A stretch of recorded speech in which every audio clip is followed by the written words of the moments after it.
చాలా విషయాలు తెలిసినటువంటి మనిషి. అటువంటి మనిషి ఇంత అసహనంతో, ఇంత ఆరాటంతో మాట్లాడటం మంచిది కాదు. 2 నెలల ప్రభుత్వం మీద ఇంకా కొత్త బడ్జెట్ ఇంకా అప్రూవ్ చేయాలి మీరు. ఈ పాపాలున్నా, ఈ కష్టాలున్నా, ఈ బాధలున్నా, ఈ ఇబ్బందులున్నా, ఈ కష్టాలన్నీ వస్తే ఎవరి ద్వారా వచ్చినట్టు అధ్యక్ష? ఇప్పుడు మీరు చెప్పే సమస్యలన్నిటికీ, అది రుణమాఫీ కావచ్చు, విద్యుత్ శక్తి కావచ్చు, సాగునీరు కావచ్చు, తాగునీరు కావచ్చు, ఉద్యోగ విషయాలు కావచ్చు, ఇప్పుడు మనం చర్చించే మీరు మాట్లాడే విషయాలన్నీ ఎవరి ఫలితం? ఏ ప్రభుత్వాల ఫలితం అని చెప్పాలి. 2 నెలల్లోనే సృష్టించినటువంటి ఫలితాలు అవన్నీ. కాబట్టి వాటిని గమనించండి. నేను పరిపాలనలో ఉన్న చాలా రోజులుగా చారీ గారు, గౌరవ సభ్యులందరి విషయాలు తెలుసు. ప్రజావాణి పెడితే అక్కడ ప్రత్యేకంగా ఒక ఐఏఎస్ అధికారిని పెట్టి వాటి యొక్క కార్యక్రమాలు ఏ రోజున ఏం జరుగుతున్నాయి అనేది కూడా ప్రభుత్వం లెక్కలతో సహా చెప్పింది.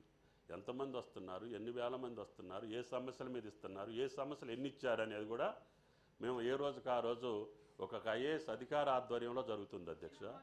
తప్పకుండా ఆగండి అమ్మ. ముఖ్యమంత్రి గారు ఇచ్చినటువంటి గ్యారంటీలు కావచ్చు, పార్టీ ఇచ్చిన గ్యారంటీలు కావచ్చు, ప్రభుత్వం ఇచ్చే కూడా తప్పకుండా 100 రోజుల్లో మేము వాటిని ప్రారంభించి మా పరిపాలనలో పూర్తి చేస్తామనేటటువంటి మాటను మీరు గ్రహించాలి.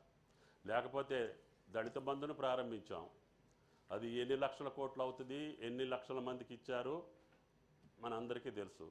ఎన్నికల ముందు దానికి సమాధానం కూడా ప్రజల నుంచి వచ్చింది. అదేవిధంగా అన్ని సమస్యలకి మనం వాగ్దానాలు చేసినటువంటి సమస్యల ఫలితాలు అన్నీ కూడా మొన్న ఎన్నికల్లో ప్రస్ఫుటంగా ప్రజలు చెప్పిన తర్వాత 2 నెలల ప్రభుత్వం మీద అబండాలు వేయాలనో, అదే మళ్ళీ 10 సంవత్సరాలు అయిన తర్వాత కాంగ్రెస్ పార్టీ మీద చెప్పే మాటలన్నీ ఆదిలోనే చెప్పటం అనేది చారీ గారికి కానీ సభకు కానీ అంత ఔన్నత్యాన్ని తీసుకురావు.